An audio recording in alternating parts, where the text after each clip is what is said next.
अस्सलाम वालेकुम दोस्तों, अगर आपने अभी बीएस कंप्लीट किया है और आप एमफिल के लिए एमएस के लिए अप्लाई करना चाहते हैं पाकिस्तान की किसी भी यूनिवर्सिटी में, तो आपको एक टेस्ट होता है एनटीएस कैट जनरल टेस्ट, वो आपको ज़रूर देना पड़ता है। और इस टेस्ट के पास होने का ये है कि मतलब कब आप ये टेस्ट पास कर देते हैं जब आप 50% मार्क्स हासिल कर लेते हैं इस टेस्ट में। अब एनटीएस साल में 5 मरतबा टेस्ट लेती है। कुछ स्टूडेंट्स होते हैं वो एक दफ़ा टेस्ट देते हैं, मतलब 50% मार्क्स नहीं ले पाते, तो उसका मतलब है वो अभी इस काबिल नहीं है कि किसी यूनिवर्सिटी में एमएस के लिए अप्लाई कर सकें। तो अब एनटीएस, तो फिर वो स्टूडेंट्स क्या करते हैं, जब एनटीएस चूँकि साल में 5 दफ़ा ये टेस्ट देती है, तो वो एक दफ़ा एक अटैम्प पहले अटैम्प्ट में अगर उनसे टेस्ट पास ना हो तो वो दोबारा से भी अप्लाई करते हैं एनटीएस टेस्ट के लिए। एनटीएस अब एनटीएस के बहुत से टेस्ट होते हैं, जैसे गैट जनरल टेस्ट है, गैट सब्जेक्ट टेस्ट है। अब जो गैट जनरल टेस्ट है वो देते हैं वो स्टूडेंट जिन्होंने एमएस में अप्लाई करना है या फिर एमफिल में अप्लाई करना है पाकिस्तान की किसी भी यूनिवर्सिटी में। और जो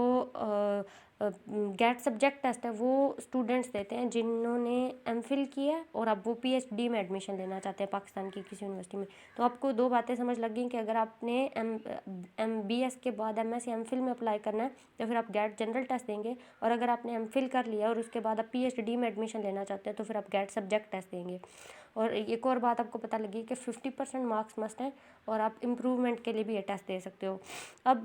जो एनटीएस ठीक है, और कुछ स्टूडेंट्स जो है ना वो अभी जैसे बीएस उनका चल रहा होता है, तो वो उसी दौरान में लास्ट सेमेस्टर चल रहा है, उसी दौरान में यूनिवर्सिटीज़ के एडमिशन ओपन हो जाते हैं, तो वो उसी दौरान में मतलब अभी उनका लास्ट सेमेस्टर कंप्लीट नहीं हुआ उस वक्त भी एनटीएस टेस्ट दे सकते हो। जैसे कुछ स्टूडेंट्स को होता है कि अभी बीएस हमारा कंप्लीट नहीं हुआ, तो क्या हम भी एनटीएस टेस्ट दे सकते हैं? जी बिल्कुल दे सकते हैं। अब आपको समझ लग गई कि आपने गैट जनरल सेलेक्ट करना है अपने लिए या फिर गैट सब्जेक्ट। ठीक है, मैं यहाँ पे गैट जनरल बताऊँगी। अब गैट जनरल टेस्ट ना हमारे पास कोई 4 तरह के होते हैं। जैसे गैट ए टेस्ट होते, गैट जनरल ए टेस्ट होता है, गैट बी टेस्ट होता है, गैट सी टेस्ट और गैट डी टेस्ट। अब ये कुछ स्पेसिफिक स्टूडेंट्स देते हैं, वो सिलेक्ट करते हैं कि उन्होंने कौन सा टेस्ट देना है। वो डिपेंड करेगा कि आपकी जो 4 साल डिग्री है, जो बीएस है, वो किन सब्जेक्ट्स में है। जैसे अगर आपने जो 4 साल डिग्री हासिल की अपनी वो इंजीनियरिंग के किसी सब्जेक्ट में हासिल किया है तो फिर आप गैट ए टेस्ट देंगे। और अगर आपने आर्ट, ह्यूमैनिटीज़ या सोशल साइंसेज के किसी सब्जेक्ट में लिया तो आप गैट बी टेस्ट देंगे। और इसके अलावा agriculture, veterinary, biological related sciences में आपने अपनी 4 साल डिग्री हासिल किया तो आप गैट सी टेस्ट देंगे। या फिर आपने मदरसे से तालीम हासिल की है, ठीक है, और वो 4 साल डिग्री के इक्वल है, तो फिर भी आप गैट डी टेस्ट दे के किसी यूनिवर्सिटी में एमएस या एमफिल के लिए अप्लाई कर सकते हैं। मतलब 4 कैटेगरीज हैं गैट टेस्ट की। अब वो उसकी डिटेल आप जैसे गैट ए टेस्ट का प्रॉपर एनटीएस वेबसाइट पर दिया है कि गैट ए टेस्ट कौन कौन से जो स्टूडेंट्स हैं वो देंगे। तो जिन स्टूडेंट्स की डिग्री बिजनेस एजुकेशन में है, ठीक है, जैसे पब्लिक फाइनेंस में, बैंकिंग में, फाइनेंस मैनेजमेंट में, कॉमर्स में, बिजनेस एडमिनिस्ट्रेशन में और मैनेजमेंट में। इसके अलावा जिन स्टूडेंट्स की डिग्री इंजीनियरिंग में है, 4 साल डिग्री, जैसे मैनेजमेंट इंजीनियरिंग में, मैनेजमेंट इंफॉर्मेशन सिस्टम में, एर्गोनॉमिक्स में, टेक्निकल और वोकेशनल एजुकेशन में, इंडस्ट्रियल रिसर्च में, या कोई भी इंजीनियरिंग होगी जैसे textile industrial engineering, computer engineering, civil engineering, bio engineering,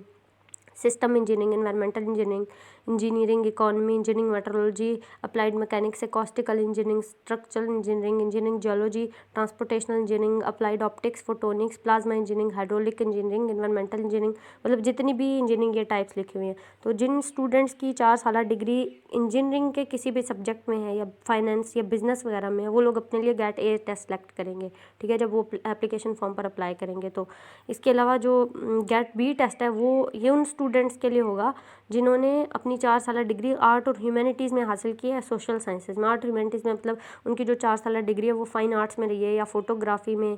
या रिक्रेशनल आर्ट्स में, म्यूज़िक में, टेक्निकल वोकेशनल एजुकेशन में, लैंग्वेज और लिटरेचर में, म्यूज़ोलॉजी में, जर्नलिज्म में, एडवर्टाइजमेंट में, या मैस कम्युनिकेशन में। इसके अलावा सोशल साइंसेज में, या फिर उन्होंने अगर 4 साल डिग्री ली थी जैसे फिजिकल एंथ्रोपोलॉजी में, या आर्कियोलॉजी में, या इकोनॉमिक्स में, स्टेटिस्टिक्स में,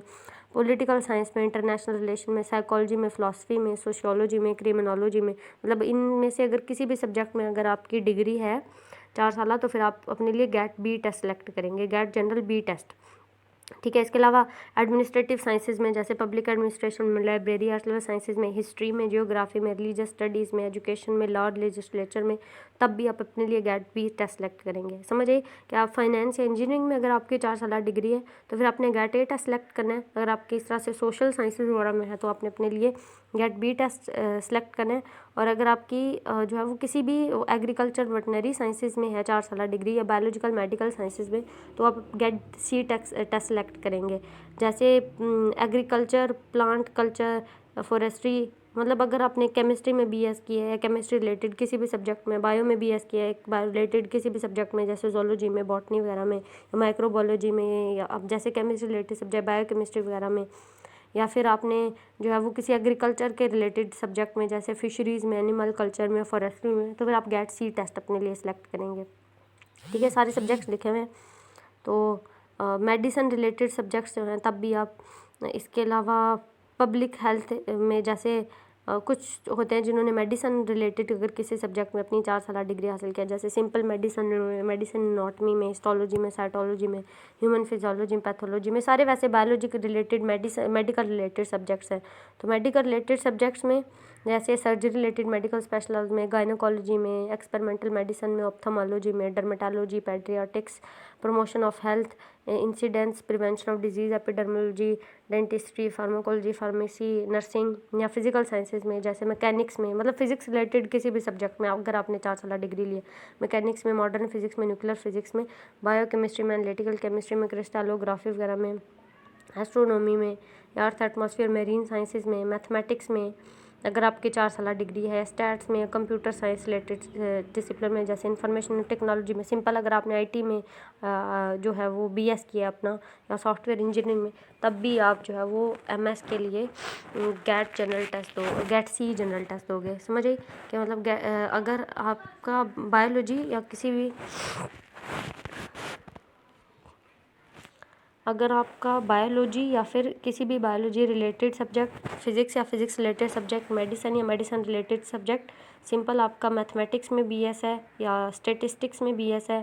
या कंप्यूटर साइंस में, या आईटी में, या सॉफ्टवेयर इंजीनियरिंग में, तो फिर आप लोग गेट सी जनरल टेस्ट दोगे। समझ आई। और गेट डी जो है वो कुछ जैसे मदरसे में पढ़ने वाले स्टूडेंट्स होते हैं जिन्होंने